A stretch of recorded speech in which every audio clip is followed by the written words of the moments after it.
Hello! Bonsoir à toutes et à tous. J'espère que vous allez bien, j'espère que vous m'entendez bien.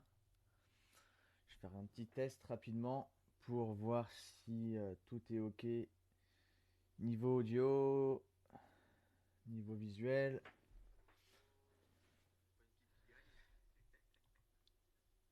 Donc on va attendre qu'il y ait un peu plus de gens qui arrivent et après je vais commencer à expliquer un petit peu comment ça se passe.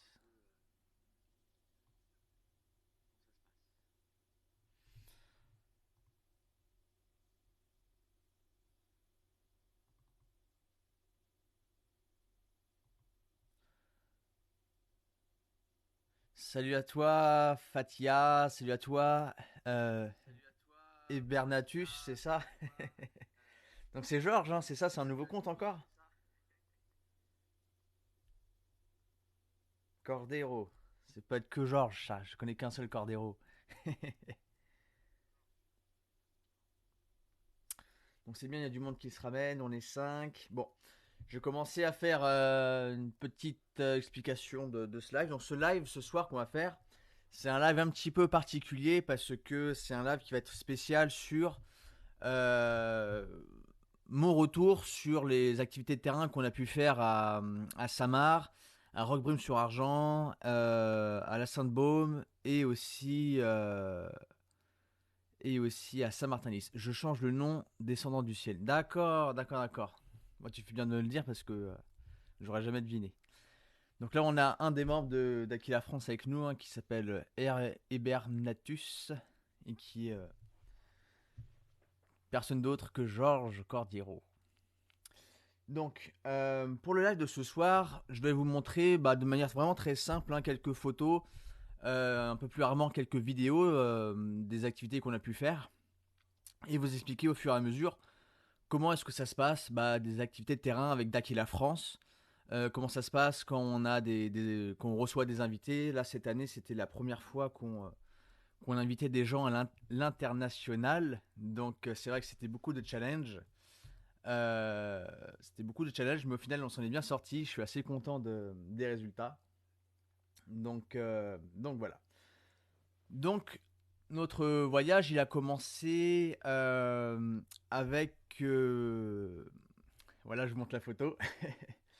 Avec l'invitation de Cassio et Janine pour finalement organiser différents travaux en France. Donc, pour ceux qui ne les connaîtraient pas, Cassio, c'est quelqu'un qui est membre du groupe de recherche d'Aquila depuis des années, des années et des années. C'est vraiment quelqu'un qui est très dédié au groupe, qui est très dédié à ses entraînements énergétiques, qui dans la vie de tous les jours est thérapeute et travaille avec les vies antérieures, travaille avec les soins physiques, émotionnels. C'est vraiment une personne adorable, je l'aime beaucoup. Et il propose aussi du coaching en fait au quotidien. Donc il y a plusieurs formules, hein, qu'il propose. J'ai testé pendant 6 mois et j'avoue que c'était vraiment, vraiment passionnant. Alors par contre, il faut savoir parler portugais pour faire le coaching avec lui. Mais, euh, mais sans ça, c'est vraiment, vraiment génial. Et puis on a sa femme, Janine, ici, qui travaille avec tout ce qui est constellation familiale. Constellation familiale, ça a à voir avec tout ce qui est l'arbre généalogique, toutes les choses qu'on peut hériter de nos grands-parents, parents, arrière-arrière-grands-parents, etc., etc. On est beaucoup sur du transgénérationnel. Donc c'est vraiment super intéressant le travail qu'elle fait. Et au-delà de ça, c'est aussi une personne qui a fait beaucoup de recherches sur l'histoire, les religions, certains personnages comme Marie-Madeleine, Jeanne d'Arc, etc., etc. Donc on avait vraiment deux super invités. Donc, super synergie. Oui, effectivement, Fatia. Donc le premier lieu sur lequel on est allé, c'est le lieu de Saint-Marc. Et cette image, je ne vous la mets pas au hasard parce que c'est une image que j'ai prise il y a des années. Et je trouve que l'énergie qu'elle dégage, en fait, elle représente vraiment bien l'énergie du lieu, en fait. C'est euh, c'est vraiment un endroit extraordinaire. Donc je vais vous montrer plusieurs photos pour que vous puissiez vous faire votre propre avis. Donc en été, hein, c'est merveilleux, il y a plein de fleurs, il y a plein de végétation. Et donc là, on est sur une zone sans trop de végétation. Donc c'est à cet endroit-là où on fait l'exercice des vaisseaux. Donc j'expliquerai un petit peu plus tard en fait pourquoi est-ce que sur un même lieu, il y a plusieurs endroits différents euh, qui sont spécialisés dans certains exercices en fait. C'est pas du hasard. Donc on a commencé ces exercices-là, on avait 3 jours à faire. Donc là pareil, hein, je vous montre quelques photos de l'équipe. On n'était pas beaucoup, et ça c'est un point qu'il avait souligné. On n'était pas beaucoup, mais on était très dédiés, et c'est pour ça qu'on a pu avoir des résultats vraiment impressionnants. Donc je vais vous parler un petit peu du programme qu'on avait. Comme ça vous allez voir exactement. Attendez, je prends mon autre ordinateur, j'ai toutes les informations dessus. Donc le programme qu'on avait pour Samar, c'était vraiment simple. Le premier jour, on avait 29 minutes pour attirer des vaisseaux de Gémus. On avait 29 minutes de marche sur un chemin qu'on avait. Et on terminait la journée avec 29 minutes pour faire du parfum. Donc je vais expliquer un petit peu ce que c'est les 29 minutes, les vaisseaux de Gémus, les marches sur le sentier et aussi ce qu'on appelle l'alchimie de l'arôme ou le parfum. Alors je précise hein, que je ferai un live vraiment spécial sur tout ce qui est entraînement énergétique et les exercices. Donc ce que je vais dire aujourd'hui, ce sera pas forcément en surface, mais ce sera pas aussi approfondi que dans le prochain live que je ferai. On va commencer avec les temps. Quand on fait des entraînements, c'est important pour nous à Dakila de toujours chronométrer nos exercices. Et les temps qu'on choisit, hein, ce ne sont pas des temps au hasard. On va plus ou moins toujours retrouver les mêmes temps. 9 minutes, 19 minutes, 29 minutes, 49 minutes. On peut monter à 1h29, 1h49, etc., etc. Un petit peu plus rarement, on aura les 7 minutes, 27 minutes, 47 minutes, même si ces temps-là, ce sont des temps qui sont les anciens temps en fait qu'on avait. Pourquoi est-ce qu'on fait ça? Il y a plusieurs fonctions. La première, c'est de programmer notre inconscient à générer la fréquence de l'exercice dans un temps à partie. Par exemple, si je fais 29 minutes pour attirer des vaisseaux, je me programme inconsciemment à générer la fréquence des vaisseaux de Gémus pendant 29 minutes. Une autre chose, c'est aussi, comme vous le savez, hein, chaque chose vibre, chaque chose a sa vibration. Et les nombres, c'est pareil, chaque nombre a sa propre énergie, sa propre vibration. Et en choisissant ces chiffres-là, 19, 29, 49, 9, ça nous permet de connecter aussi avec cette énergie de chaque nombre, en sachant que ces chiffres-là, bah, ce sont des chiffres qui sont reliés à des énergies bien accélérées. Par rapport aux vaisseaux de Gémus, alors ce qu'on appelle Gémus, ça renvoie en fait à une des races qui est présente sur le système Terre. Donc ils font pas du tout partie des 49 races partenaires, hein. C'est vraiment une race de troisième dimension hein, qui vit sur le septième anneau du système Terre. Même si elle est en transition vers la quatrième dimension, je précise. Et donc cette race-là de Gémus, elle est en partenariat avec les 49 races pour aider les dimensionnels en mission et aussi aider la population. Donc au niveau de leur apparence physique, ce sont des êtres qui sont vraiment très très très similaires à nous, tant au niveau de la taille qu'au niveau physique. Les deux seules différences majeures qu'on peut noter chez ces êtres, ça va être la pupille de leurs yeux qui est à la verticale et leurs ongles des pieds et des mains qui n'est pas rosé comme nous, mais qui est plutôt blanc. Donc autant dire que pour une race aussi avancée, technologiquement parlant, c'est extrêmement simple de camoufler tout ça. Et donc ces êtres-là, ils sont présents dans différents endroits de notre société. Ils sont infiltrés, entre guillemets, dans le gouvernement, dans différentes grandes entreprises. Ils sont présents un petit peu partout. Et ils font un travail vraiment exceptionnel. Par rapport à l'exercice de l'alchimie de l'arôme, qu'on appelle aussi l'exercice du parfum, c'est un exercice en fait où on va devoir tout simplement matérialiser un parfum. Donc comment ça se passe? Dès le début de l'exercice, on se met tous d'accord sur un parfum matérialisé. Ça peut être du citron, ça peut être du café, ça peut être de la rose, tout ce que vous voulez. Et donc, durant le temps imparti, les 29 minutes, ou même un petit peu après parfois, l'objectif, ça va être de matérialiser ce parfum et pouvoir le sentir de manière bien claire et bien concrète. Pour ce qui est de la marche sur le sentier, dans le cas de Saint-Marc, c'est un chemin qu'on avait à choisir, à délimiter. 5 minutes aller, 5 minutes retour, et qui avait pour fonction principale d'activer tout le lieu. Et en plus de ça, de se mettre en mouvement, donc ça génère de la charge électrique, et ça c'est top. Donc nous, le premier jour, on a eu un petit souci, c'est que il y a eu de l'orage, il y a eu beaucoup d'orage, ce qui fait on est simplement resté sur la partie, comment ça s'appelle, la partie conférence. Donc on a dû annuler toute la partie entraînement, tout simplement parce que il y avait un risque d'accident. Et c'est ce qu'expliquait Cassio en fait, avec cette fréquence-là d'accident, que moi j'apprenais un petit peu plus, loi de cause à effet. À savoir que si vous restez dans un lieu avec un orage où il y a des risques qu'il y ait des arbres qui soient touchés par des éclairs, qui tombent par terre, qu'il y ait des branches qui nous touchent, etc. Bah, de manière extrêmement logique, en fait, il y a des risques très importants qu'on soit blessé. Donc effectivement, la fréquence d'accident était forte et on a décidé de rester dans la voiture. Donc c'est des choses qui peuvent arriver malheureusement. Ça peut faire des déceptions et je le comprends. Mais la sécurité, ça reste vraiment un point important pour nous. Donc je vous fais un petit tour avant d'aller sur le deuxième jour de toute l'équipe. Donc vous pouvez voir à chaque fois, vraiment, c'est la bonne ambiance. C'est vraiment quelque chose de léger, de très joyeux. Et ça, c'est vraiment important de conserver une bonne harmonie dans le groupe. Qu'il n'y ait pas de disputes ou d'énergie un petit peu basse, de, de, de jalousie, compétition, rivalité, ou même des problèmes personnels, de colère envers un patron, un collègue, etc. Donc voilà, on a des petits événements extra, extra entraînement. Et puis toujours le regroupement avant de commencer les activités. Hop, je mets ça et ça comme ça.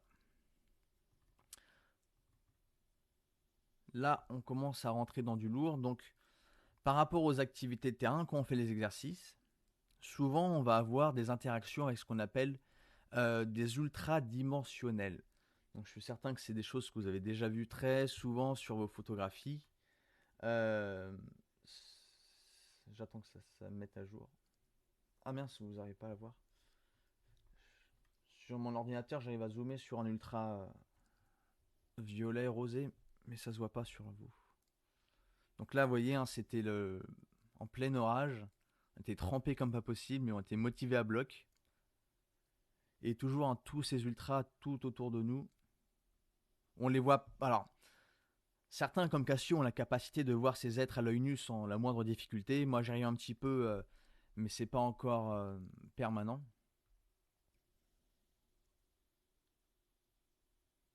Là, on en a un beau sur la photographie. Je pense que vous allez arriver à le voir sur l'image. Ouais, super. Donc, vous voyez, ces petites boules-là, vous en avez sûrement déjà vu plein de fois. Effectivement, ce sont des arbres que nous, on appelle ultradimensionnels à Dakila et qui sont tout simplement des consciences d'autres dimensions. Donc, des consciences qui ont leur propre pensée, leur propre volonté, qui peuvent agir hein, suivant ce qu'elles désirent et qui vont agir, interagir entre différentes dimensions. Donc ici, on a un ultra qui est sphérique. Donc c'est un ultra qui interagit entre la troisième et la quatrième dimension. Donc on a la forme qui nous donne une première indication, mais on va aussi avoir la couleur. Ici, par exemple, on a un jaune-vert, c'est un peu entre les deux, qui va nous donner d'autres indications. Ici, on est plutôt sur du vert, je dirais. Parfois, c'est un peu difficile de déterminer la couleur parce que c'est des nuances un petit peu subtiles. Ça me rappelle mes cours de lithothérapie quand je travaillais avec les pierres et qu'on avait des pierres aux couleurs indescriptibles en fait parce que c'était entre deux ou entre trois couleurs différentes. Mais voilà, chaque couleur en fait donne des indications. Ici par exemple on a du bleu, mais on peut aussi avoir du rose, du rouge, du vert, du violet, du noir, du blanc, ça c'est le plus commun. Ah, ici par exemple vous voyez on a un magnifique Moi, je dirais rose. Ouais, plutôt rouge en fait. Rose, rouge, je ne saurais pas trop dire. Donc le rouge, c'est lorsqu'ils sont en observation, qu'ils observent nos pensées. Et rose, c'est lorsqu'ils vont travailler tout ce qui est l'aspect fraternité, famille, amour, tout ça. Donc on a eu beaucoup d'ultra sur les photos, beaucoup de choses qui apparaissent. Alors moins que sur Rock Brume et Saint-Martin-Lys, mais assez quand même. Donc là, vous voyez, c'est intéressant parce qu'on a des ultras qui sont proches de ma tête et de celle de Cassio. Je vais essayer de zoomer au max pour que vous puissiez voir, mais ça reste assez sombre malheureusement. Donc souvent dans les activités de terrain comme ça, les personnes elles s'attendent à avoir beaucoup de phénomènes, à avoir beaucoup de choses qui se produisent. Ici dans les activités de terrain qu'on a eu, effectivement, on a eu des phénomènes intéressants et je vais y revenir quand je parlerai du deuxième et du troisième jour. Mais aussi et surtout quand on débute, on n'a pas forcément une sensibilité et une clairvoyance exacerbée. Et du coup, ça peut arriver que bah, souvent même, on fasse des exercices hein, pendant 19, 29, 49 minutes et on va rien sentir, rien voir, rien entendre, rien du tout. Et on va se dire, bah, si j'ai rien eu, c'est qu'il s'est rien passé, c'est que j'ai foiré mon exercice, c'est qu'il y a eu un souci quelque part. Mais en fait, pas du tout. Pas du tout. Ça, c'est vraiment quelque chose que j'ai appris avec le temps en affinant mes perceptions. C'est qu'en fait, il se passe toujours énormément de choses, mais c'est juste qu'on n'a pas encore atteint la fréquence pour pouvoir justement observer toutes ces choses. Et là, par exemple, on était en train de faire une conférence pour les nouvelles personnes. C'était juste plusieurs individus qui parlaient, qui traduisaient, et rien d'autre. Mais quand vous prenez la photographie, vous voyez qu'il y a les ultras qui se baladent, qui font des activations un petit peu partout, qui font leurs choses en fait, et qui sont en train de nous travailler pendant qu'on parle. Et ça, si vous le savez pas, bah vous vous dites il se passe rien, mais alors qu'en fait, si il se passe beaucoup au contraire. Donc ça, c'est un point vraiment bien important. Une autre chose qui s'est faite pendant ces activités de terrain, c'est la fréquence d'onde. Donc ici, on a la photo de la fréquence d'onde de Cynthia. Alors, je sais plus c'est quel ultra qui montrait sa fréquence d'onde. Ah, je crois que c'est celui-ci. Mais vous n'arriverez pas à voir sur votre téléphone, c'est trop sombre. Alors, qu'est-ce que c'est qu'une fréquence d'onde déjà pour commencer? La fréquence d'onde, c'est la manière dont on vibre dans l'univers. C'est un petit peu un genre d'empreinte digitale, mais version énergétique. Chaque fréquence d'onde, elle est unique. Donc, il n'y aura pas deux personnes qui aura la même fréquence d'onde que vous. Parfois, ça pourra ressembler un petit peu, mais ce sera jamais pareil. Un peu comme les empreintes digitales, hein, d'ailleurs. Et durant ces activités de terrain, bah, on avait justement la possibilité pour les nouvelles personnes de prendre la fréquence d'onde, et c'est ce qu'on a fait avec Cynthia ici. Donc, toujours des grands moments hein, pour ces participants-là. Donc là, on a Camille. Camille, je crois que c'était l'ultra du bas, mais l'image est trop mauvaise, on verra pas non plus. Et là, on avait Lucie. Lucie, je suis sûr que c'est celui-ci, mais l'image est pas très nette. Donc, c'est moi qui ai pris les photos, mais c'est Cassio qui a analysé les photos. Alors, je vais voir les commentaires avant ça. Salut Isa, ça va? Il y a Fatia qui dit, tu dis quatrième dimension, ça ne serait pas plus. Si, si, si, bien sûr. Donc on a des ultras qui interagissent entre la troisième et quatrième dimension, entre la quatrième, la cinquième, sixième, etc. etc. Euh, Par rapport aux informations qu'on a, ça va jusqu'à la neuvième. Et chaque dimension, en fait, il y a des formes différentes. Donc là, je expliquais juste hein, pour l'ultra qu'on avait, qui était un ultra sphérique, mais t'en verras sous plein de formes différentes, avec des losanges, certains qui sont discoïdaux, d'autres ellipsoïdaux. T'as des carrés, t'as des triangles, t'as des rectangles, t'as des moitiés d'ultra, t'as plein de choses en fait. T'as plein de variantes. Et donc on les apparaît sur les photos comme ça. Donc là on a un ultra qui est apparu exprès pour la fréquence d'onde de Lucie. Mais quand on prend d'autres photos, ça peut être pour donner des indications. Par exemple, telle personne doit aller à tel endroit. Et parfois, ça donne des informations plus précises sur l'état physique, émotionnel, psychologique de la personne, en sachant qu'on n'a pas encore les codes pour décrypter tout ce qu'on peut voir à l'intérieur des ultras. Donc pour revenir sur nos exercices, le deuxième jour, ce qu'on a eu à faire, c'était 29 minutes pour attirer des vaisseaux du GNA. Ensuite, on a encore eu les 19 minutes de marche. Et on a fini avec de l'holographie. Donc là, pareil, je vais expliquer un peu tout ce que c'est. Qu'est-ce que c'est le GNA? GNA, c'est un acronyme qui signifie gène neutre actif. Donc on en voit depuis les années 1971, par là. Et ces vaisseaux-là, on peut les voir de jour comme de nuit. Donc quand on parle de GNA, en fait, on parle d'une cellule spéciale implantée chez tous les êtres humains dimensionnels par nos partenaires et ce dès la naissance. Et donc c'est ça qu'on appelle hein, le GNA. Donc le GNA c'est une cellule énergétique et le vaisseau du GNA c'est un vaisseau qui va activer cette cellule-là. Et à quoi elle sert cet implant, cette cellule? Elle sert à accélérer notre processus d'évolution, mais aussi à transformer notre corps physique en énergie, donc à transmuter le physique en énergie, et aussi éveiller notre conscience. Donc ça a plusieurs axes vraiment pas mal. Et donc cette cellule-là, elle va être localisée au niveau du cou, dans la région de l'artère carotide droite. Et plus rarement, on pourra aussi, c'est vrai, la trouver au niveau des hanches, mais chez les femmes uniquement, pas chez les hommes. Donc pour les personnes qui seraient nées après le 27 mars 1971, après, ces personnes-là, elles vont déjà posséder un GNA actif. Pour les personnes qui sont nées avant, elles vont avoir besoin de l'activer. Au niveau de l'activation, en fait, elle est réalisée automatiquement et continuellement par le biais de flashs de lumière qui va être émis par un vaisseau spécial qui va travailler le GNA et qui s'appelle justement le vaisseau du GNA. Donc voilà, c'est un vaisseau qu'on va reconnaître très facilement parce que contrairement au vaisseau de Gimus, qui eux sont très similaires aux étoiles en fait, qui vont avoir des vitesses vraiment très très rapides ou des changements de direction assez francs. Parfois on en verra aussi qui seront quasiment stationnaires, qui vont bouger très doucement. À l'inverse, le GNA en fait, on va juste voir des flashs très forts dans le ciel, comme si quelqu'un prenait une photographie en fait. Et à ce moment-là, on sait que c'est le GNA qui est présent.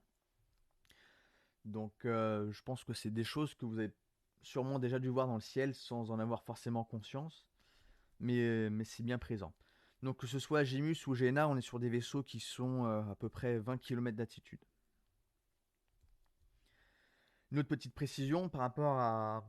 Pour mieux comprendre ce GNA, en fait, comme vous le savez peut-être, chaque cellule humaine, elle possède déjà un ADN, un code génétique.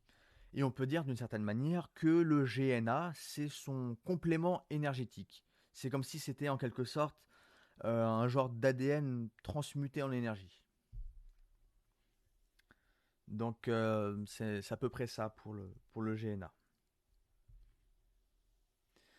Donc durant ce deuxième jour, on a eu beaucoup de résultats, surtout par rapport aux vaisseaux.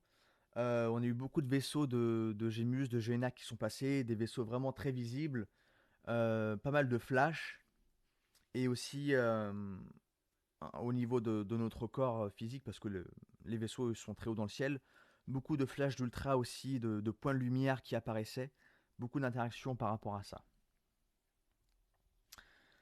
Par rapport maintenant au troisième jour, ah, il y a aussi l'holographie qu'il fallait que j'explique. L'holographie, qu'est-ce que c'est? C'est un exercice dans lequel on va devoir matérialiser, si je puis dire, des holographies. Donc ça peut être des formes un peu sombres qui vont passer, qui vont de manière vraiment très rapide passer devant nous quelques secondes. C'est un exercice que j'avais beaucoup de facilité à faire à l'époque où je le faisais. J'ai pas mal d'holographies d'oiseaux par exemple. Donc tout d'un coup je pouvais avoir une forme soit blanche, très brillant ou au contraire très sombre qui passait tout d'un coup. et qui disparaissaient au loin à l'horizon, ou parfois juste qui passaient dans le ciel pendant une seconde et qui disparaissaient. Une autre fois, c'était une expérience très, très intéressante que j'ai eue dans mon jardin. J'étais en train de matérialiser des holographies en forme de papillon et j'ai eu tout d'un coup en fait un papillon qui s'est matérialisé devant moi. Il était doré, vraiment brillant, brillant, brillant. Et il est apparu, il a commencé à voler et une seconde après, paf, disparu. Et un petit peu plus tard dans l'exercice, il y a deux autres papillons de lumière comme ça qui sont apparus, mais vraiment très rapidement et qui ont disparu tout aussitôt. Donc tout ça, ce sont des holographies. En sachant que chaque exercice qu'on fait, ça a aussi une fonction psychologique. Si on prend par exemple l'exercice des holographies, c'est une expérience que Cassio nous avait racontée sur place. Cassio, il a toujours eu peur des chevaux. Donc c'est une peur qu'il avait depuis un petit moment. Et un jour, où il faisait cet exercice d'holographie, il a aperçu un cheval, pas très loin de lui, je crois une dizaine de mètres à peu près. Un cheval qui est apparu, mais c'était pas un cheval au niveau de sa forme conventionnelle, c'était un cheval vraiment plus effrayant, il était plus massif. Il le décrivait comme un genre d'hippopotame avec une tête de cheval, un truc vraiment, j'imagine pour lui, terrifiant. Et en fait, il expliquait que c'est pas par hasard que c'est cette forme-là qui soit apparue, parce que c'était tout simplement pour travailler sur sa peur des chevaux. Donc c'est là où effectivement on se rend compte de l'aspect psychologique, même si voilà, même si c'est pas forcément toujours simple. On avait aussi les sonoplasties. Alors les sonoplasties, c'est matérialiser un son. Donc ça peut être matérialiser un son de pluie, un son d'orage, matérialiser des pierres qui tombent, à peu près tout ce que vous voulez. Et cet exercice-là aussi travaille beaucoup sur les peurs. Moi, je me rappelle d'un exercice de sonoplastie que j'avais fait il y a longtemps, longtemps, longtemps. J'étais enfoncé dans les bois, puis il y avait juste un tout petit chemin sur lequel je pouvais marcher. Et à un moment donné, en fait, j'ai entendu quelqu'un courir dans ma direction. Donc à ce moment-là, j'ai commencé à paniquer parce que j'ai toujours eu très peur qu'il y ait plus que les animaux, hein, mais qu'il y ait des êtres humains qui soient présents dans les bois parce qu'on ne sait jamais sur qui on peut tomber. Il faut toujours être bien prudent. Puis j'entends cette personne-là qui court, qui court, qui court, et puis je vois que le bruit il se rapproche de moi, mais personne n'est censé se trouver à cet endroit de la forêt parce que c'est un endroit un petit peu perdu. Et à un moment, je commence à apercevoir le son, entre guillemets, et là j'ai eu un vrai choc de conscience parce que j'entendais des bruits de pas par terre qui venaient vers moi, mais je voyais personne, personne, personne, personne, et je n'arrivais pas à comprendre comment c'était possible. Et ce bruit de pas, en fait, il est passé pile devant moi, mais à même pas un mètre, en fait. Il a continué son chemin jusqu'à disparaître un petit peu plus loin. J'ai très rarement eu aussi peur de toute ma vie. Je peux vous dire que j'avais mon cœur qui était compressé comme pas possible. Mais c'était une expérience formidable, hein, vraiment. Avec la sonoplastie, hein, j'ai rarement eu des sensations aussi fortes. J'ai eu des belles choses, hein, mais c'est vrai que ce moment-là, c'était voilà, c'était particulier. Et psychologiquement parlant, bah, c'est vrai que ça a eu un impact assez fort par la suite, hein, parce que bah, déjà j'ai eu beaucoup moins peur par la suite quand j'ai fait ces exercices. Et, euh, et puis voilà, quoi, tout simplement. Donc voilà, ça c'était pour le deuxième jour. Et pour le troisième jour, on avait 29 minutes pour attirer des vaisseaux du GNA doré. Encore les 19 minutes de marche et les 29 minutes de sonoplastie. Donc ici, la seule variante qu'on a, enfin les deux variantes, ça va être le GNA doré. Donc on se rend compte qu'on a des variables, ou plutôt des variantes qui peuvent se produire. Alors pourquoi est-ce qu'on nous demande un GNA doré précisément? Bah, c'est tout simplement parce que lorsque Ottavio, donc en l'occurrence c'est Ottavio, hein, qui a pris les exercices, c'est tout simplement parce que il a vu, ou les ultras qui lui ont donné les exercices ont vu qu'il fallait qu'on atteigne cette fréquence-là, de générer des flashs de génie adoré pour travailler je ne sais pas quoi, parce qu'on n'a pas toujours des réponses à nos questions. C'est aussi quelque chose d'important à garder à l'esprit. On ne sait pas toujours dans quoi est-ce qu'on est activé, quels sont les tenants et les aboutissants des exercices qu'on fait. Mais, les résultats sont toujours perceptibles à court ou à long terme. Donc là, voilà, il fallait qu'on atteigne cette fréquence du génie adoré. Et puis la sonoplastie, je l'ai déjà expliqué, hein, c'est matérialiser des sons. Matérialiser des sons. Donc ce troisième jour, il s'est produit quelque chose d'assez exceptionnel et qu'on n'a pas souvent eu à Samar. C'est que on a commencé à entendre des sons au loin très étranges en fait. Au début, je pensais que c'était un hibou, parce qu'on a pas mal d'hiboux, de chouettes dans la forêt. Et à un moment donné, en fait, le son, il est resté en continu pendant très longtemps. Et je me suis dit, ça, c'est pas un animal. Les hiboux, ils font pas ce genre de choses. Et en fait, on s'est rendu compte que c'était des divinités qui étaient en train de chanter au loin dans les bois. Donc c'était des... Je vais pas le faire là parce que ça serait pas très beau à écouter. Mais c'était des sons vraiment comme des chants.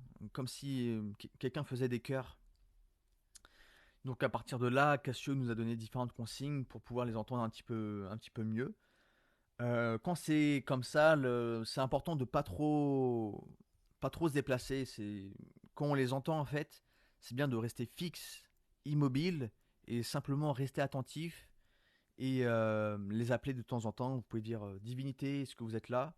Essayer d'interagir avec ces êtres pour voir s'il y a une conversation avec elles qui est possible. Donc les divinités, ce sont des êtres de neuvième dimension, c'est comme ça qu'on appelle ces êtres-là, hein. Tous les êtres de neuvième dimension, ça s'appelle divinité. Euh, Très très très souvent, dans les conversations qu'on a avec ces êtres, c'est beaucoup à travers les chants. Donc c'est-à-dire qu'ils ne parlent pas, mais ils chantent. Elles chantent plutôt. Donc voilà. Donc voilà, ça c'était un petit peu pour Samar. Donc c'était vraiment super intéressant. Moi j'étais super fier qu'on ait eu ces résultats-là et que on ait réussi même à avoir des divinités. Il faut savoir que Samar c'est un lieu que j'ai commencé à activer tout seul il y a des années et des années.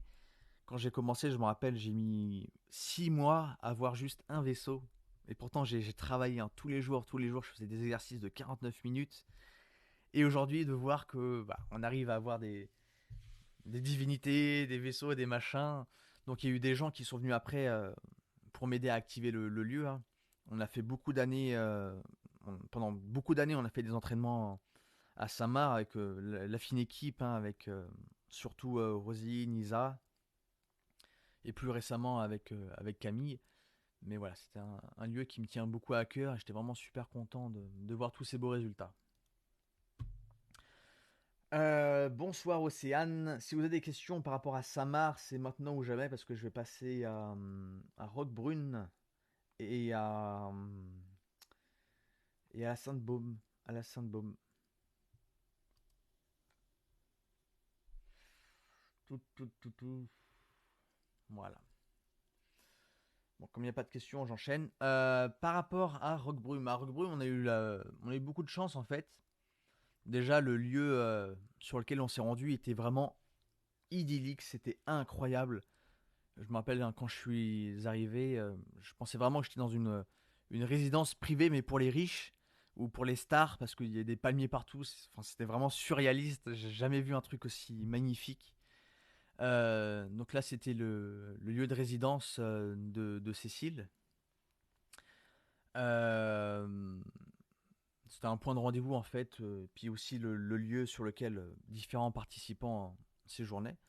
Et donc dans la journée, on a eu droit à une visite privée avec Georges, qui nous a tout simplement fait visiter le lieu sur lequel il s'entraînait. Et c'est un lieu qui était vraiment incroyable pour moi. Vraiment, je j'ai pas peur de dire que c'est un mini Avalon en fait.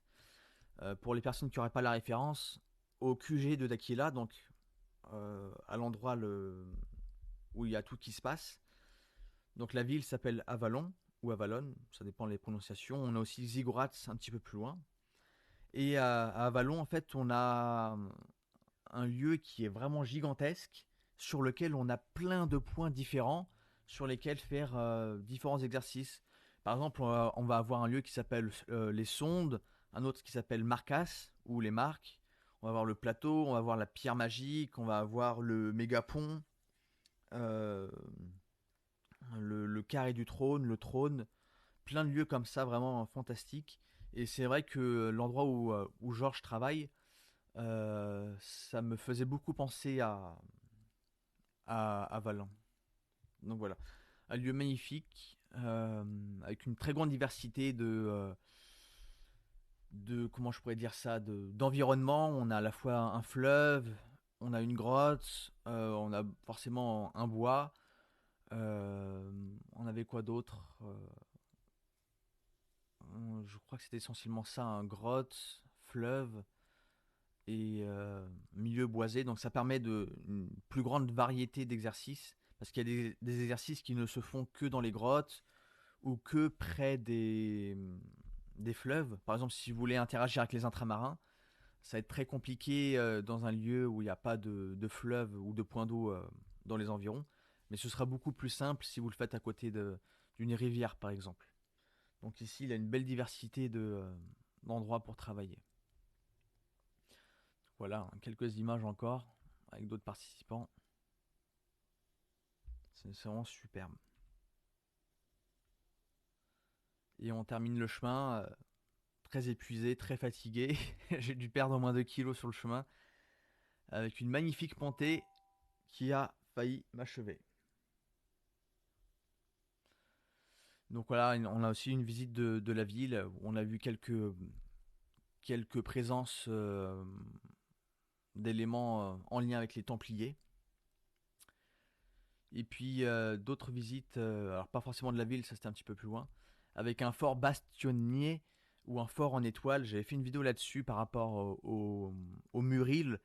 Petit rappel, hein, donc ces forts-là, c'est des constructions, alors pas forcément celle-ci, hein, mais qui ont été faites il y a des millions et des millions d'années et qui servaient au niveau des flèches à indiquer différents endroits, mais aussi c'était des lieux d'atterrissage pour les vaisseaux. Donc là, on avait un magnifique fort bastionnier avec les couleurs du drapeau français, donc ça fait plaisir. Merci beaucoup Alessandro Azevedo pour tes donations, ça fait plaisir, merci. Donc voilà pour les activités de terrain de l'après-midi. On va passer au soir et là, ça rigole plus. Déjà, point important, on a aussi fait la symbologie de comment il s'appelle? De Georges, petit trou de mémoire. Donc la symbologie, c'est ce que vous voyez ici.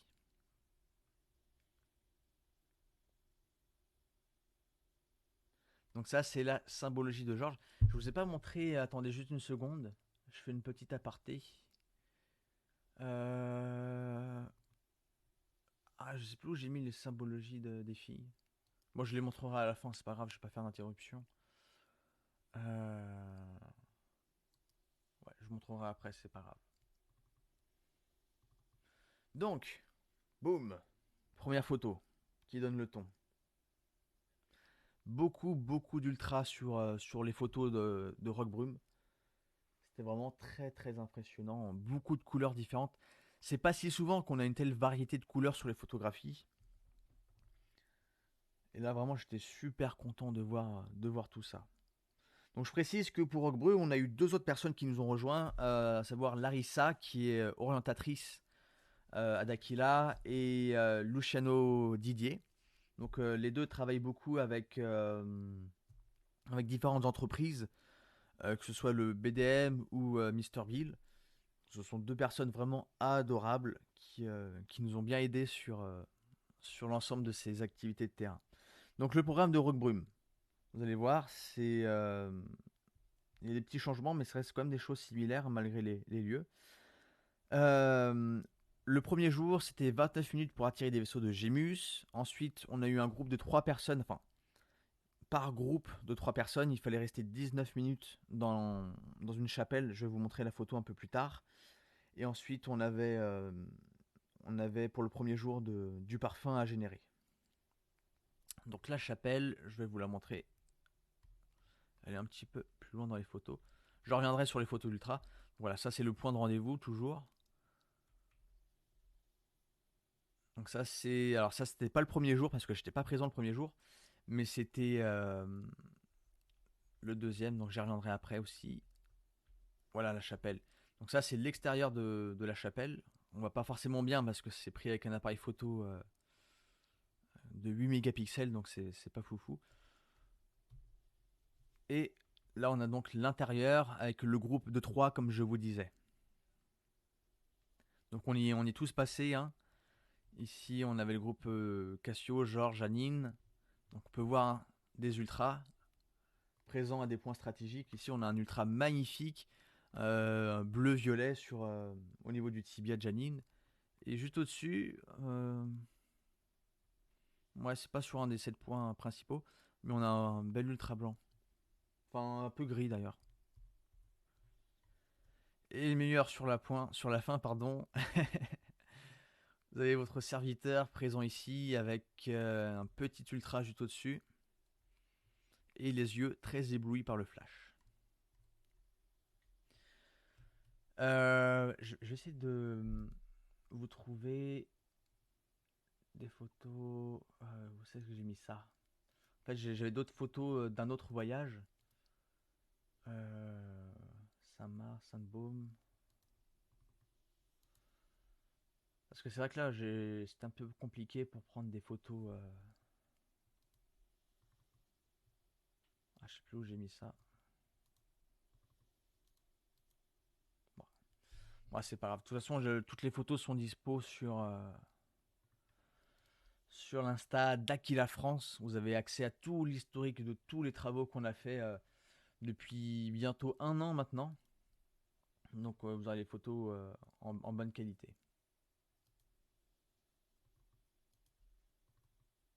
Hmm. Tiens, c'est étonnant ça. J'arrive pas à le choper. Désolé, hein, je suis un peu tenace.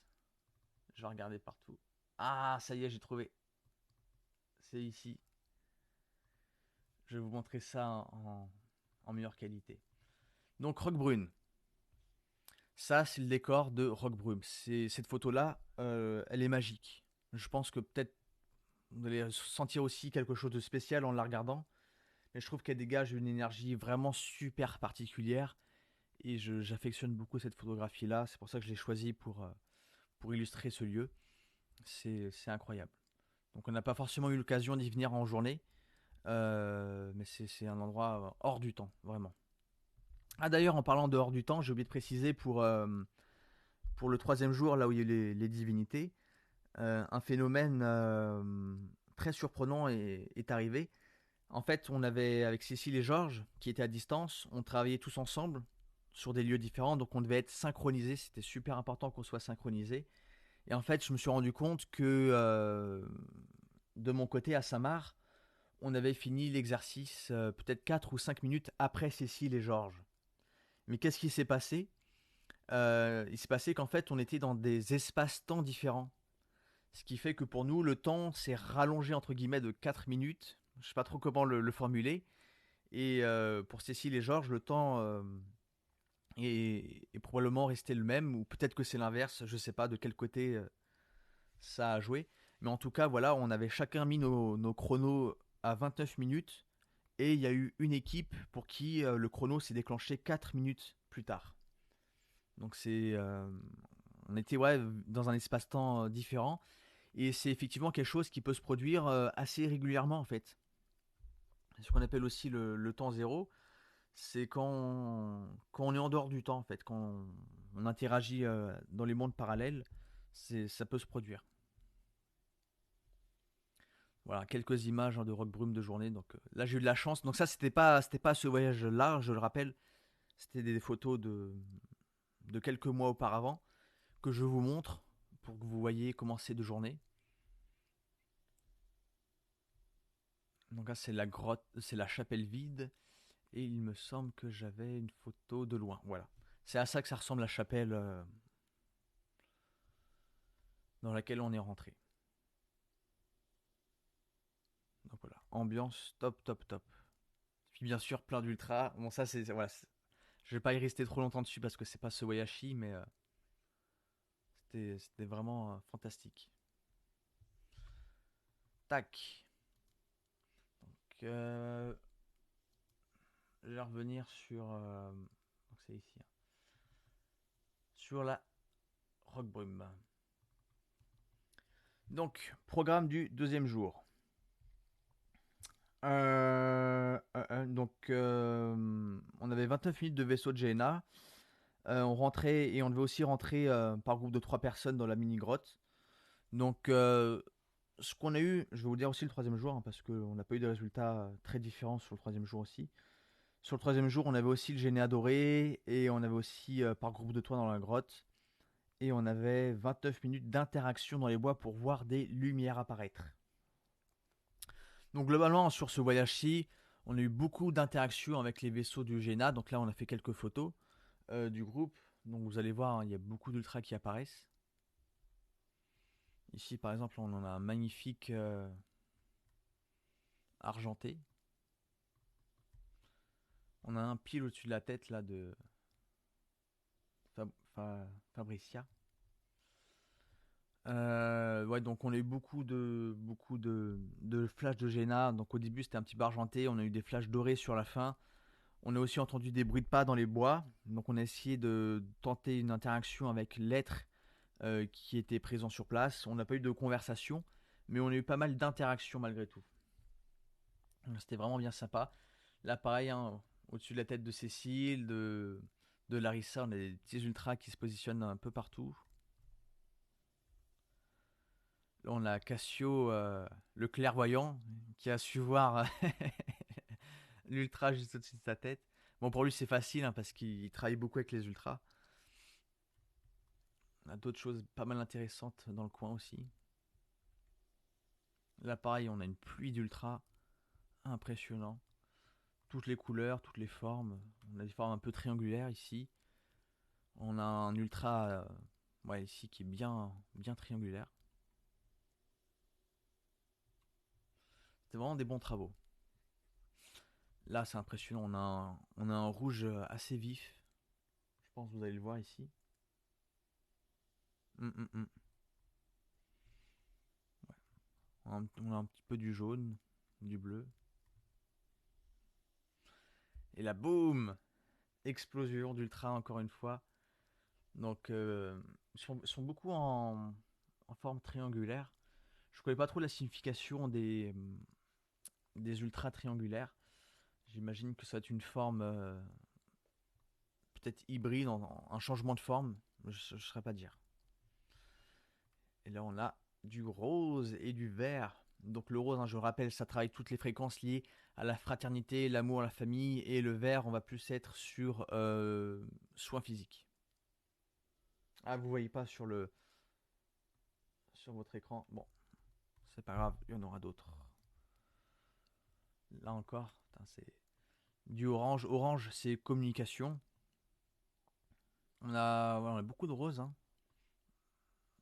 Après, voilà, on a des bicolores aussi, hein, du vert, du rose, du orange. Puis parfois, on a des ultras qui se superposent, ça fait des jolis motifs. Euh, ouais, c'est à peu près ça. Beaucoup de roses, hein, j'avais pas fait attention. Et puis on termine sur, je pense, la dernière. Non, c'est pas la dernière. Mais la photo la plus impressionnante, regardez ça un petit peu. C'est rare, enfin, moi, de toutes les photos que j'ai pu prendre, j'ai rarement vu des couleurs aussi nettes. Là, on a un bleu, mais qui est vraiment dingue. Là, on a deux violets. Violet qui va travailler tout ce qui est côté faculté mentale, transmutation, alchimie transmutative. Ouais, bien impressionnant. Donc voilà un petit peu pour ce lieu. Donc là, voilà, c'était effectivement les photos que je vous disais hein, sur les grottes. Là encore, on a un turquoise. On a Arnaud qui dit c'est quoi au juste les ultras et on a Georges qui dit les ultras en triangle c'est l'interaction avec la quatrième dimension. Arnaud, donc les ultras ce sont des êtres, des consciences d'autres dimensions qui interagissent entre différentes dimensions. Et donc ces consciences-là, elles ont leur propre volonté, elles ont leur propre conscience, leur propre pensée. Et ce sont des êtres aussi qui ne possèdent pas de corps physique comme nous. Hein. Ils sont 100% énergie et ils ont aucune émotion, 0% d'émotion en fait. Et ce sont des êtres avec lesquels on interagit beaucoup au sein de d'Aquila, tout simplement parce que c'est une source d'information extraordinaire, extraordinaire, en sachant que chaque dimensionnel sur Terre a toujours au moins 3 ultras qui l'accompagnent au quotidien. Et donc c'est possible de communiquer, d'interagir avec eux, même depuis chez vous, hein. Il y a des exercices pour ça. Par exemple, un exercice que j'aime beaucoup faire, c'est un exercice dans lequel vous allez rester 4 minutes dans le noir total. Vous allez chronométrer, hein. Et ensuite 3 minutes avec la porte entrouverte ou n'importe quoi qui puisse laisser entrer un petit peu de lumière derrière vous. Pendant 3 minutes, là aussi, vous chronométrez et vous restez bien attentif, bien concentré sur tout ce qui pourrait se passer dans votre environnement. L'idée, c'est de rester immobile, le plus possible en tout cas, hein, sans que ce soit dérangeant physiquement, et garder les yeux bien ouverts sans trop les cligner. Et vous allez vous apercevoir qu'il va y avoir beaucoup de lumières qui vont apparaître dans votre vision périphérique. Et tous ces flashs, toutes ces lumières qui vont apparaître, ça va travailler vos bâtonnets, qui sont des cellules qu'on a dans les yeux, et qui travaillent justement cette perception dans l'obscurité. Entre autres choses, ça travaille beaucoup plus que ça, mais ça fait essentiellement la vision. Et moi, je me rappelle, alors pareil, encore une fois, ça dépend les niveaux. Peut-être que vous allez commencer, vous n'allez pas voir grand-chose, vous pourriez être déçu. Mais il se passe toujours plein de choses dans le noir, même si on ne le voit pas forcément. Et moi, je sais que ça s'est déclenché un soir où je m'y attendais vraiment pas en fait. Avant ça, je voyais des choses, mais pas grand-chose. Et puis il y a eu un soir où tout d'un coup, en une seconde, tout est apparu devant moi. Je voyais les ultras qui bougeaient, qui volaient, qui clignotaient, euh, qui faisaient des choses vraiment bizarres, qui tournaient en rond, qui de gauche à droite, de bas en haut, plein de configurations bizarres comme ça, et c'était assez impressionnant. Euh, à Roquebrune, il y a un vortex très important, c'est pour ça qu'il y a des ultras en losange ou triangulaire. Donc ça, c'est Georges Hibernatus qui nous le précise. Oui, effectivement, on a un vortex pardon, vraiment très fort à ce niveau-là. D'ailleurs, Georges avait réussi à prendre une photographie avant-après avec un vortex dessus. Donc c'est vrai que c'était vraiment impressionnant à voir. Donc voilà pour les travaux de Roquebrune. Puis bien sûr, en parlant de Georges, on a Georges, la photo de sa fréquence d'onde de Georges. Donc là, pareil, hein, c'est dur de voir parce que la qualité de photo est pas très détaillée, mais je crois que c'était celui-ci, ouais, son ultra, avec un petit Z. Et voilà, il y a différentes choses qui apparaissent. Bon, bien sûr, hein, c'est Cassio qui prend la fréquence, donc il a accès à plus d'informations. Ah non, on avait aussi la Sainte-Baume. La Sainte-Baume, la Sainte-Baume. Donc la Sainte-Baume, c'est quelque chose auquel je n'ai pas participé parce que j'étais trop fatigué. C'était super intense. Il fallait que je conduise matin, midi, soir. J'étais HS. Donc voilà, tout le monde y est allé, mais moi j'ai pas pu y aller, il fallait que je dorme. Voilà, quelques photos de la Sainte-Baume. Ils ont eu la chance de rencontrer un prêtre qui apparemment était vraiment très, très chaleureux, très amical, qui a pu leur expliquer aussi l'histoire hein, de Marie-Madeleine. Marie-Madeleine hein, qui a une histoire aussi fascinante qu'on appelle Lilith Adakila Pesquisas. Euh, qui donc à l'époque, hein, je ferai un live spécial dessus, donc je raconte brièvement, mais qui était une des femmes hein, qui suivait Jésus, qu'on appelle aussi Emmanuel à Dakila, et qui, après la crucifixion, enfin, la supposée crucifixion du Christ, est parti du lieu saint jusqu'à jusqu'à la Sainte-Baume, la grotte durant laquelle elle est restée pas mal de temps. Une autre photo que j'aime beaucoup avec toutes les Amazones du groupe. Voilà, encore quelques symboles vraiment très intéressants. La fleur de lys, un symbole qu'on retrouve beaucoup en France. Et cette photo-là aussi que je ne pouvais pas ne pas mettre. C'est sûrement la plus belle photo de tout le séjour. C'est une photo que je trouve excessivement épique. J'ai pas d'autre mot. C'est on a on a Cassio torse nu avec la grosse chaîne en or, les dreads, le sourire en banane. Il, il, il a jamais été aussi beau. Et puis on a Georges qui est juste à côté. Alors je connais pas le contexte hein, de la photo, mais apparemment c'était une blague entre les deux, un truc humoristique qui se passait.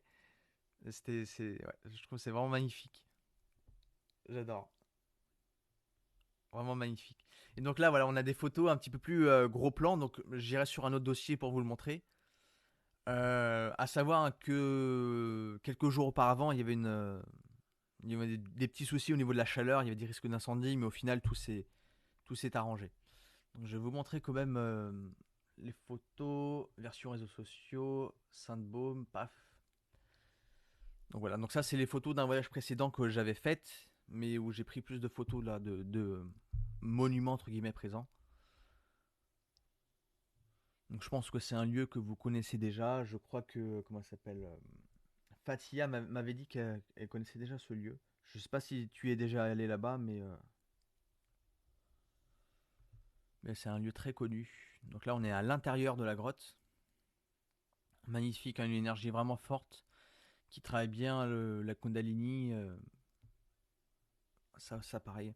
Alors ça, je devais me renseigner, mais j'ai oublié de le faire. Je me demande ce que c'est à l'intérieur, si c'est un morceau d'os ou pas. J'ai vraiment un doute. Et c'est drôle hein, parce qu'au niveau des couleurs et au niveau des formes, je sais pas pourquoi ça me fait penser à un style très égyptien tout ça. Mais bon, c'est peut-être juste subjectif. Ah, voilà, encore d'autres photos un peu plus plan large. De magnifiques statues.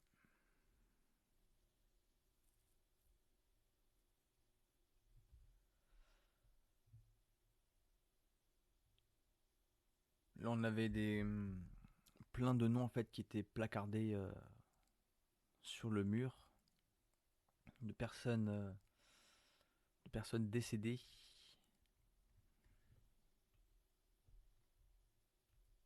Ah, on est arrivé à la fin. Et donc c'est en deux parties. Donc on a la première partie qui est à l'intérieur de la grotte et on a la deuxième partie qui est sur le plateau. Donc on est au sommet en fait du mont. Et c'est la vue est juste à couper le souffle en fait. Faut pas avoir le vertige par contre. Ça peut être impressionnant. Vraiment un décor idyllique et très en point très pointu. On a Fatia qui dit j'habite dans les Alpes-Maritimes à 1h30 de la Sainte-Baume. Ah bah c'est pratique. C'est pratique pour toi alors tu peux y aller plutôt facilement. Donc on arrive doucement mais sûrement sur la fin du voyage avec Saint-Martin-Lys. Saint-Martin-Lys hein, qui était notre dernier lieu en fait d'entraînement. Donc on a fait 3 jours sur chacun des lieux et là on attaque le dernier voyage. Donc j'ai pas encore beaucoup de photos parce que j'ai pas pris beaucoup de photos j'ai pas pris beaucoup de photos de Saint-Martin-Lys, donc j'attends encore que les participants m'envoient leurs photos. Mais je vais quand même vous montrer des trucs. Donc, on a un programme intéressant sur Saint-Martin-Lys. Le premier jour, on avait encore les vaisseaux de Gémus. Et ensuite, il fallait faire un pique-nique sur place pendant 49 minutes avec du pain, du miel et de l'eau. Alors pourquoi un pique-nique ça peut, en plus 49 minutes, ça peut sembler un peu extravagant, un peu étrange. Tout simplement parce qu'en fait, les moments de pique-nique, c'est des moments pour harmoniser pardon, l'énergie du groupe. Parce que c'est des moments d'échange, de partage, de communication, des moments où on se marre bien, où on se raconte des histoires. Donc voilà, ça permet de générer vraiment des émotions et des fréquences qui sont très positives et qui nous permettent d'être tous en harmonie les uns les autres. Donc, tac, je vais mettre quelques photographies, j'en ai pas des masses. Hein. Donc là, on est de jour. Donc Saint-Martin-de-Lys, c'est un lieu avec justement un fleuve qui est juste à côté. Donc ça permet de faire des entraînements avec les intramarins. Et on a aussi une grotte un petit peu plus haut, mais qui est vraiment difficile d'accès. On n'a pas réussi à y accéder quand on a essayé dans ce voyage-là. Donc là, on a un petit plan du lieu. Donc ça, c'est pas à Saint-Martin-Lys, c'était l'endroit où on logeait avec tout le groupe, un endroit incroyable aussi, avec un ciel mais tellement étoilé. Donc ça, je montrerai après les ultras. Bon, de toute façon, on y est. Donc voilà, ça c'était pour le premier jour, en sachant que le premier jour, bah, il y a des gens qui étaient super fatigués du voyage, donc on n'était pas tous présents dans cet exercice. Le deuxième et troisième jour, on a donc eu 29 minutes d'interaction avec les lumières dans les bois, on a eu 19 minutes de sonoplastie, un exercice au choix par le groupe et 49 minutes d'interaction avec ce qu'on appelle le paraclet. Donc là, vous vous rendez compte d'un autre aspect de nos entraînements, c'est que parfois ça peut être très long. Donc là, si on fait le compte, on a 49 plus 29 plus 19. Après, on a l'exercice au choix, ça peut être 9, 19 ou 29. Ça peut rapidement monter à des 2 heures, 2h30, 3 heures d'entraînement. Donc il faut aussi avoir l'endurance pour faire tout ça. Mais en général, ça passe assez rapidement parce que voilà, on fait des blagues, on est tous ensemble, donc c'est assez sympa. Ici, on a le paraclet que j'ai pas encore expliqué dans tous les exercices que j'ai mentionnés. Donc le paraclet, c'est un être qu'on retrouve beaucoup dans la Bible, qu'on appelle aussi le Saint-Esprit. Mais l'être avec lequel on est en interaction avec Dakila, ça n'a rien à voir avec l'être de la Bible, hein. Vraiment rien à voir. Le paraclet, c'est un être qui appartient à la 13e dimension, donc c'est ce qu'on appelle une déité. Donc quand c'est 9e, c'est divinité, et quand c'est 13e, c'est déité. Donc c'est la même dimension, par exemple, que Lilith et Immanuel. Et donc c'est un être qui fait bon, à peu près 3 mètres de haut, et qui interagit beaucoup avec nous à travers une apparence d'oiseau, et des cris d'oiseaux aussi.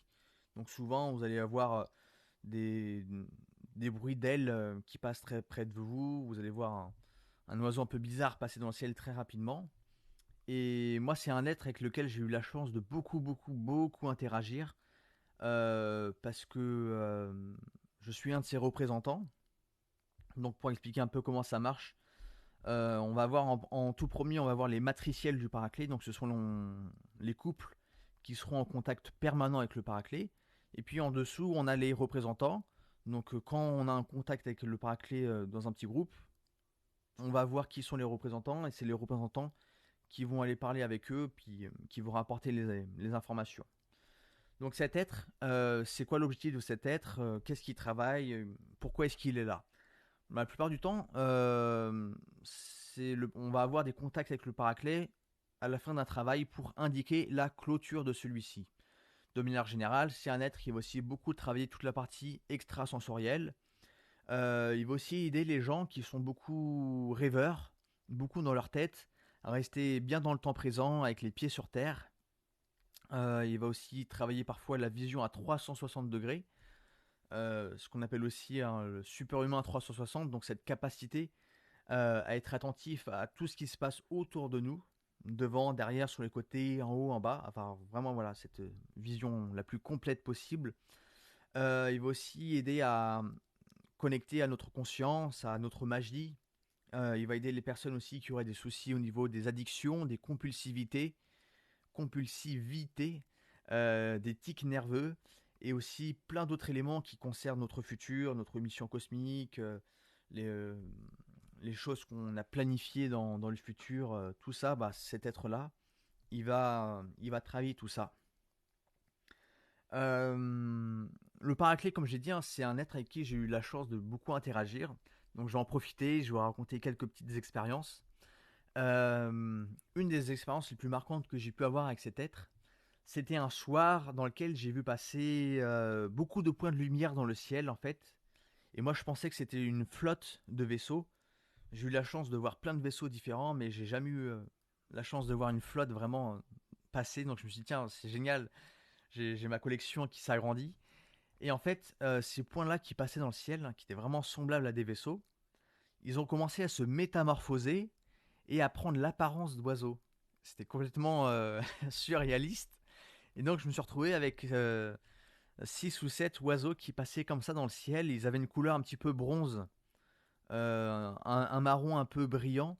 C'était vraiment particulier. Et puis il y avait plein de cris d'oiseaux dans le ciel. Ta, ta, ta, ta, ça criait, ça criait. Et ils ont fini par disparaître au loin à l'horizon. Ils sont restés assez longtemps dans le ciel en final. C'était assez incroyable.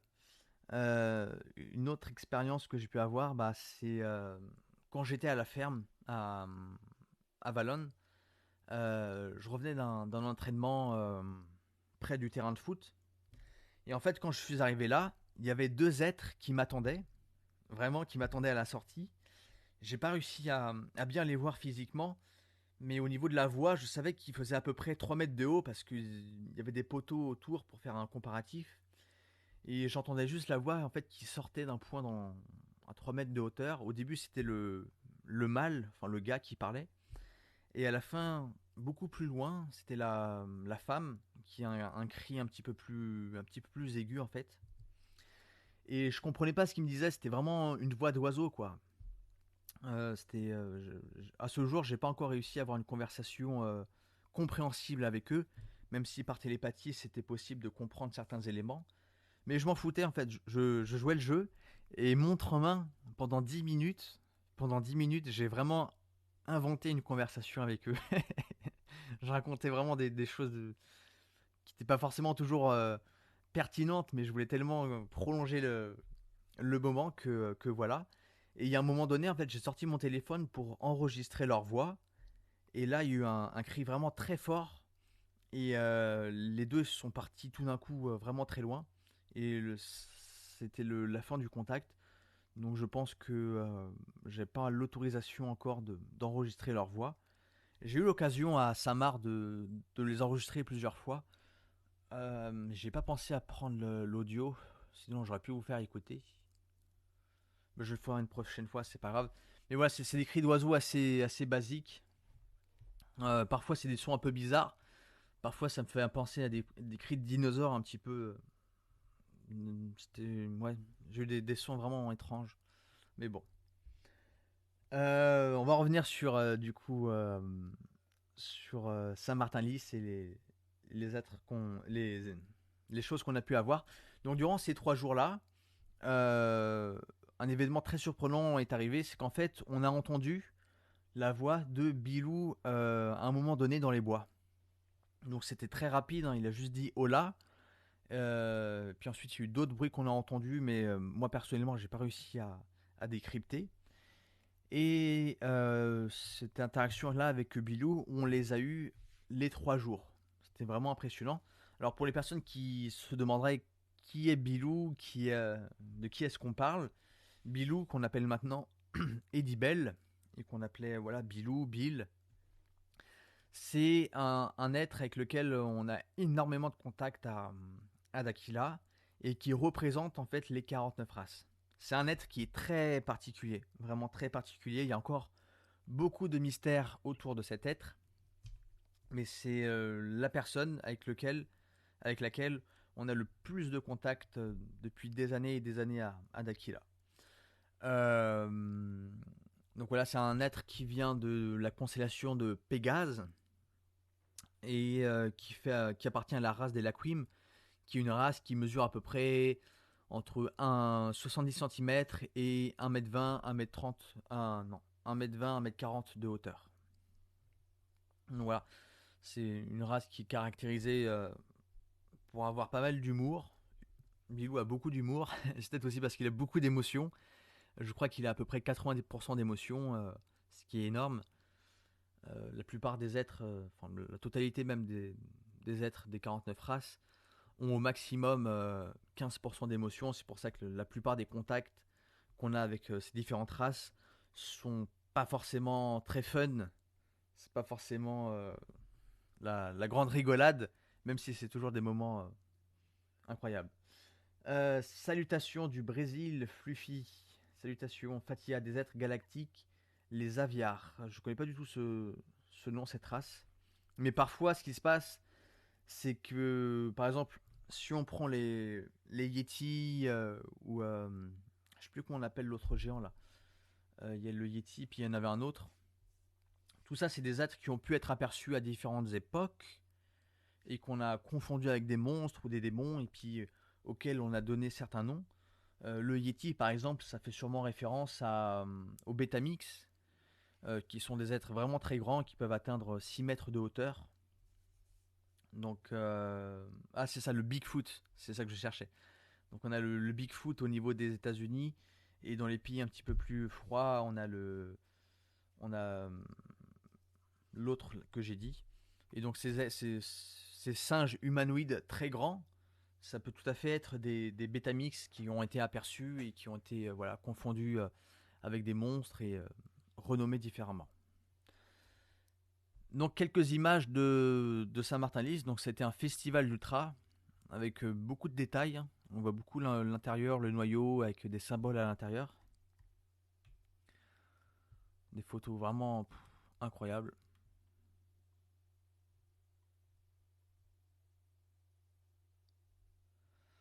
Là, cette photo, c'est sûrement une des plus impressionnantes de tout le voyage. Ah, je sais pas si vous allez réussir à voir. Non, c'est trop sur le côté, c'est dommage. Voilà, on a des ultras avec vraiment beaucoup de cellules à l'intérieur.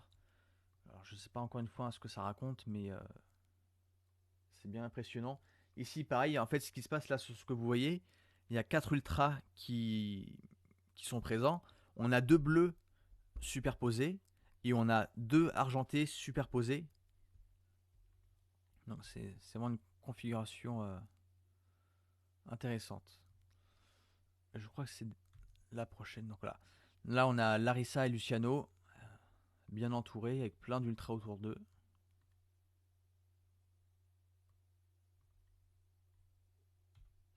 Encore une fois, plein d'ultras autour des participants. N'hésitez pas chez vous aussi à interagir avec eux, à prendre des photos, à essayer de les filmer. Moi, j'ai réussi à prendre des vidéos assez incroyables des ultras, où on les voit, où on voit de manière très claire, très nette, que c'est pas des poussières, parce qu'ils vont à gauche, ils vont à droite, ils reviennent, ils font des accélérations, ils freinent. Donc là, bam, là c'est du sérieux. On a plein de couleurs différentes, du jaune, du bleu, du violet, du rose, du rouge. Mais cet ultra là, c'est quelque chose. Beaucoup de choses à l'intérieur. Je sais pas si vous allez réussir à voir. Ah si, on voit super bien sur votre écran. Donc là, vous voyez, ça peut pas être de la poussière, ça peut pas être de l'humidité. On voit que c'est vraiment quelque chose qui n'est pas d'ici. Donc là, on a du blanc, puis on a du violet, du rouge. Oh, des photos impressionnantes avec beaucoup de symboles à l'intérieur.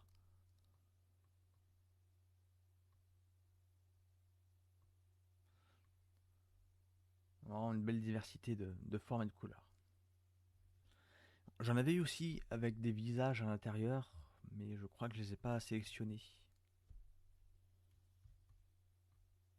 Après, on a du beau vert.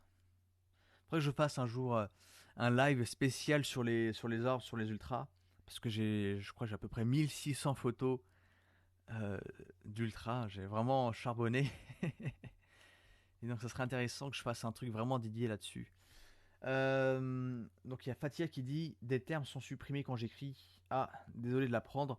Bah essaye de réécrire au pire et essaye d'envoyer à nouveau. Comment différencier les orbes des poussières. Attends, comment différencier les orbes de poussière des orbes d'être dimensionnels. Ok. Quelle différence entre entre les orbes et les poussières.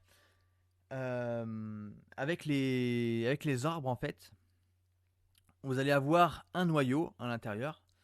Ici, par exemple, j'essaie d'en prendre un.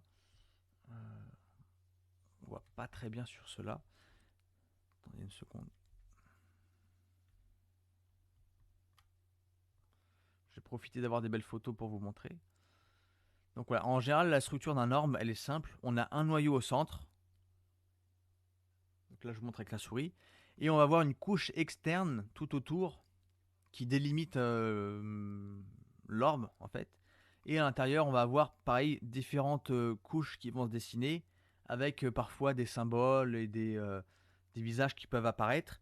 Quand c'est des poussières, on va avoir quelque chose qui est plutôt uniforme en fait. Il n'y aura pas de noyau, il y aura très rarement cette couche-là qui fait que ça ressemble à une cellule. On aura plutôt quelque chose de vraiment très uniforme, très plat en fait. Ici aussi, on voit qu'il y a du relief, qu'il y a des ultras qui sont devant, qui sont derrière. Les poussières, c'est très souvent du premier plan. Et un autre élément aussi qui aide beaucoup, c'est le déplacement. Ici, malheureusement, j'ai pas de photos où on les voit se déplacer rapidement. Ça fait un peu comme des fusées. Je sais pas si j'ai d'autres photos. Ici, vous voyez par exemple, là, le rouge que vous voyez à l'écran, c'est une tache sur la lentille. Et vous voyez en fait qu'il y a rien à l'intérieur, c'est plat. Il y a pas de symbole, il n'y a pas de relief, il n'y a pas de couche. À l'inverse, si vous prenez celui qui est juste au-dessus, par exemple, je vais zoomer dessus. Voilà, encore un peu plus. Vous voyez qu'il se passe des choses à l'intérieur. On voit bien la couche externe. Moi, j'arrive à voir le noyau parce que je suis devant un écran d'ordinateur. Puis il y a plein de choses à l'intérieur, plein de sous-couches en fait. Là, pareil, là, on voit bien le noyau par exemple. Vous voyez, c'est le petit point noir. Ça, c'est le noyau de l'ultra par exemple. Moi, ce que je cherche, c'est quand il se déplace. Bougez pas alors. Euh, voilà, c'est ça que je cherchais. Donc ici, on a justement des ultras qui sont en déplacement. Et donc, quand vous allez prendre la photo, ça va laisser une traînée lumineuse en fait derrière l'ultra.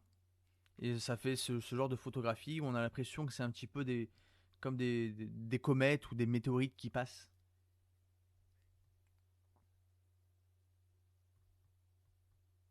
Donc ça, les poussières, elles font pas ça. Les poussières laissent pas des traces comme ça. Vous voyez, on a. J'essaie d'en trouver. J'en ai une qui est en tête en fait et j'arrive pas à mettre la main dessus. Là, c'est un dossier où j'ai 1500 photos donc il faut vraiment que je classe. Là, par exemple, là, on voit très clairement qu'on a l'ultra qui est ici, qu'on a la traînée qui laisse penser à un déplacement. Et on a aussi, genre, je sais pas comment ça s'appelle, ce spectre lumineux au-dessus des ultras, qui peuvent arriver de temps en temps. Ça, pareil avec la poussière, n'y pensez même pas, ça n'arrivera pas.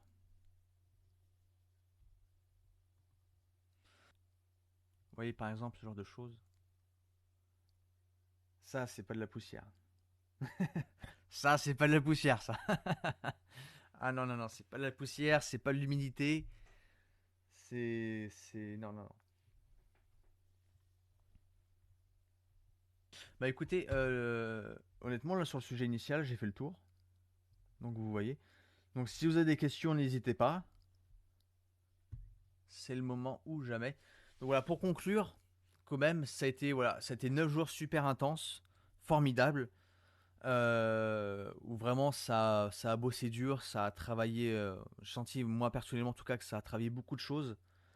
Au niveau énergétique, hein, je suis rentré, j'étais lessivé, j'ai mis 2 3 jours vraiment à m'en remettre. Bon, j'ai fait beaucoup de voitures, c'est peut-être ça aussi qui a joué. Mais voilà, c'était vraiment super intense. Si vous êtes intéressé pour participer à ce genre de choses, participer à des activités de terrain le week-end, etc., etc., n'hésitez pas à m'envoyer un message pour qu'on puisse voir, faire des choses à distance. Parce que même depuis le jardin, en fait, depuis votre jardin, c'est possible de faire des choses. Moi-même, hein, actuellement, je m'entraîne que dans mon jardin. Parce que j'ai aussi une connexion avec Saint-Marc quand j'habite à côté. Donc je bénéficie dans mon jardin de l'énergie du lieu de Saint-Marc. Et ça marche vraiment très bien. Ça marche vraiment très bien et j'ai eu des résultats même plus impressionnants que à la ferme, par exemple. Les vaisseaux les plus incroyables que j'ai vus, c'était dans mon jardin. Les contacts, Les plus incroyables que j'ai eu, c'était dans mon jardin. C'est des voix, des machins, des choses qui passent. Donc voilà, ne sous-estimez pas votre jardin. Vous pouvez avoir accès à beaucoup de choses là-bas aussi. Une autre chose pour les personnes qui seraient intéressées, il y aura l'occasion de faire d'autres activités de terrain prochainement, dont en Slovénie. Il y a à peu près 1500 personnes qui sont attendues à l'heure actuelle. Donc autant dire que ça va être une activité record, historique, gigantesque. Donc du 20 au 25 septembre. Donc si jamais vous voulez faire voilà, une première expérience, n'hésitez pas. Si vous voulez plus de détails, vous pouvez revenir vers moi. Je vous guiderai sur le détail, comment ça se passe. Donc voilà. Bon bah écoutez, ça va être bon pour moi. S'il n'y a pas d'autres questions, je vais vous souhaiter une très bonne soirée. Et je vous dis à très bientôt pour un autre live. Je sais pas quoi, encore quel sujet je vais choisir. Je vais voir. Très bonne soirée à vous. À très vite. Et à très vite. C'est ma conclusion. Bonne soirée. Au revoir.